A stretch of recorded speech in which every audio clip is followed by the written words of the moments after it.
देखिए, जो आपने बात बताई है ना, ये है सिम्टम। ये बीमारी नहीं है, ये सिर्फ सिम्टम है। बीमारी इसके पीछे एक है, और उस बीमारी का मतलब है कि हमारा रिलेशनशिप वीक है। ये उसके छोटे छोटे सिम्टम्स हैं मुख्तलिफ किस्म के। अगर हमारा रिलेशनशिप स्ट्रांग होगा तो ये सिम्टम्स नहीं डेवलप होंगे। और जब भी हम सिम्टम्स पर कॉज करने की कोशिश करेंगे ना, सिम्टम के ऊपर का इलाज करने की कोशिश करेंगे, वो एक आर्जी इलाज होगा। तुम्हें ये चाहिए कि तुम इसको साथ लेके जाया करो, तुम साथ क्यों नहीं लेके जाते, चलो जाओ साथ लेके जाओ। ये इसका हल नहीं है। इसका हल और इसी के लिए हम जो जोर लगा रहे हैं, जो शोर मचाते हैं कि भाई दुनिया, हमारे मुल्क, इस मुआशरे के अंदर तरबियत का कोई निज़ाम मौजूद नहीं है। जिस मियाँ बीवी से हम तवक्को रखते हैं कि वो एक ऐसे रिश्ते में बंधने जा रहे हैं कि उससे ज़्यादा स्ट्रॉन्ग रिश्ता तो दुनिया में कोई है ही नहीं। मेरे ख्याल में मखलूक का खालिक से जो रिश्ता है, इस रिश्ते के बाद जो दूसरा सबसे खूबसूरत, सबसे ज़्यादा स्ट्रॉन्ग और सबसे ज़्यादा इंटीमेट रिलेशनशिप है, वो आपका अपने स्पाउस के साथ है। आप इमेजिन तो करें कि इस रिश्ते की इतनी डेप्थ है। मैं वैसे एक लाइटर टोन में आपको ये बता रहा हूँ कि दुनिया में हर रिश्ता सौतेला हो सकता है, सौतेली माँ, सौतेला भाई, सौतेला बेटा, लेकिन बीवी कभी सौतेली नहीं हो सकती, खामद कभी सौतेला नहीं हो सकता। ये इतना स्ट्रॉन्ग और इंटीमेट रिलेशनशिप है। देखिए ना, आप अपना सब कुछ एक दूसरे को सरेंडर कर देते हैं, तो इससे तो स्ट्रॉन्ग है। लेकिन यह है, तरबियत का निज़ाम सही ना होने की वजह से हमें इस रिलेशन की नज़ाकतों का पता ही नहीं होता, हमें दूसरे की नीड का पता नहीं होता। फिर दूसरी एक अहम बात है कि ये रिलेशनशिप दो डिफरेंट जेंडर्स के अंदर है। मेल और फीमेल बायोलॉजिकली एक जैसे होने के बावजूद, रेस्पिरेशन सिस्टम एक होने के बावजूद, उनकी जो मेरी अंडरस्टैंडिंग के मुताबिक, यानी मैं कोई वो नहीं हूँ, अथॉरिटी नहीं हूँ, इनकी जो साइकोलॉजी है ना, वो उसके अंदर एक ग्रॉस डिफरेंस है। मुझे एक किताब पढ़ने का इत्तेफाक हुआ, उसका उर्दू तर्जुमा था औरत क्या है। ये जो यहाँ पाल सातिर थे ना, जो फ्रांस में इनकलाब फ्रांस के एक राइटर थे बहुत, और उनकी बेगम थी जिनका नाम था, अभी याद आ जाए मुझे, तो वो उनकी लिखी हुई किताब है, और वो उसका है औरत क्या है। और जब मैं, बड़ी मुश्किल सा तर्जुमा था, लेकिन जब मैंने पढ़ी मुझे अंदाज़ा हुआ कि औरत की साइकोलॉजी मेल की साइकोलॉजी से बहुत जगहों पर डिफरेंट है। उसका नाम था साइमन दी बोवा, कि वो बहुत ही डिफरेंट है। अच्छा, अब ये सारी अंडरस्टैंडिंग हमें अपनी यूथ को बताना, उनको यानी इस रिलेशनशिप में बांधने से पहले उनको ट्रेन करना, उनको बताना कि इसकी नज़ाकतें क्या हैं, इसमें क्या क्या प्रॉब्लम हो सकते हैं, इनके ट्रबल शूटिंग क्या हो सकती है। बिल्कुल ऐसे जैसे आपने कोई पायलट रखना हो तो उसको जहाज़ चलाने के बारे में सब कुछ बताएंगे। अगर आपने ड्राइवर रखना हो तो ड्राइवर को नई गाड़ी लेके दिए तो नई गाड़ी के जो सिस्टम्स हैं आप उसको बताएंगे। इसी तरीके से मेल को कैसे फीमेल को एक स्पाउस के तौर पर हैंडल करना है, ये सिखाने की ज़रूरत है हमारे बचपन से।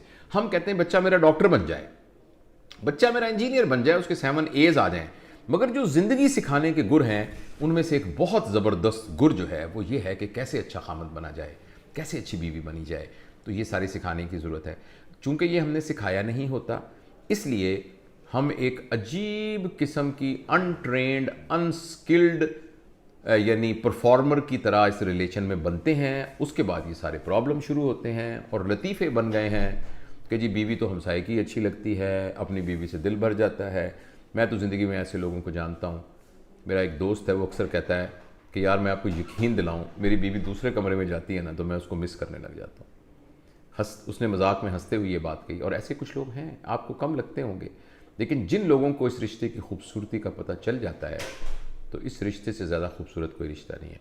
मुझे लगता है कि मैंने आपके सवाल का कोई जवाब नहीं दिया, लेकिन इनडायरेक्ट मैं ये समझ रहा हूँ कि मैं सवाल का जवाब ये है कि हमें रिश्तों पर इन्वेस्ट करना आ जाए तो ये जो सिम्टम्स है ना, कि जिसमें एक बंदा यूँ बिहेव कर रहा है, औरत यूँ बिहेव कर रही है, तो वो सारे के सारे जो हैं वो ख़त्म हो जाते हैं।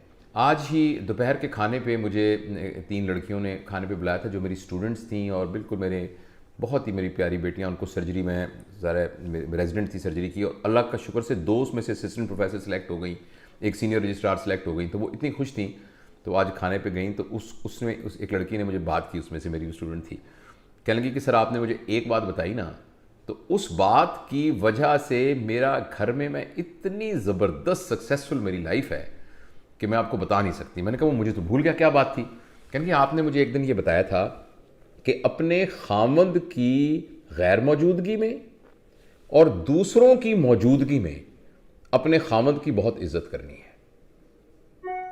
दूसरों की मौजूदगी में और अपने खामद की गैर मौजूदगी में अपने खामद की बहुत इज्जत करनी है। जब तुम अकेले में बैठे हो ना, तो चाहे तुम जितना मर्जी मतलब छितर उतार लेना, एक दूसरे पर लड़ाई कर देना, लेकिन इन दो सिचुएशंस के अंदर कहती सर मैंने आपकी ये बात पल्ले से बांध ली, जब मेरा खामद नहीं होता ना तो मैं उसके बारे में इतनी रिस्पेक्टफुल होती हूँ कि सारे लोग ये मुझे कहते रहते हैं, जब मेरा खामद आते सब कहते हैं यार तुम्हारी बीवी तो सारा दिन तुम्हारे गुण गाती रहती है यार, तो सारे। और जिस वक्त और लोग होते हैं तो उनके सामने मैं अपने खामद की इतनी रिस्पेक्टफुल होती हूँ कि वो ना मेरा खामद कहता है यार थैंक यू वेरी मच, तुमने ना मेरी बड़ी इज्जत की यार, सब लोग मुझे ये कह रहे थे कि यार तुम्हारी बीवी कितनी अच्छी है। और यही बात खामदों के लिए भी है। मैं आपको एक बात बता रहा हूँ मेल की साइकोलॉजी से रिलेटेड।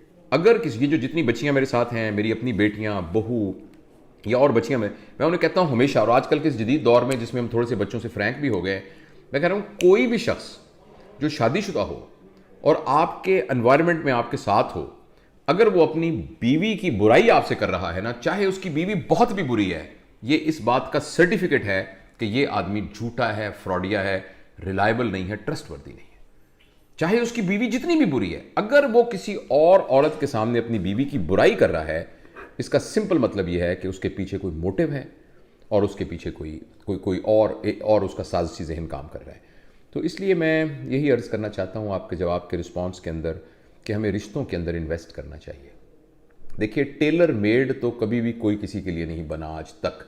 टेलर मेड तो कपड़ा भी नहीं बनता, मतलब है आप सूट एक सिलवा लें और फिर ये कहें कि भाई ये सूट जो है ना मेरे 100% मेरी मर्जी, तो आपको उसमें भी कोई ना कोई कहीं साइड से कोई जो ना चीज़ ढीली कोई ऊपरी नज़र आ जाएगी।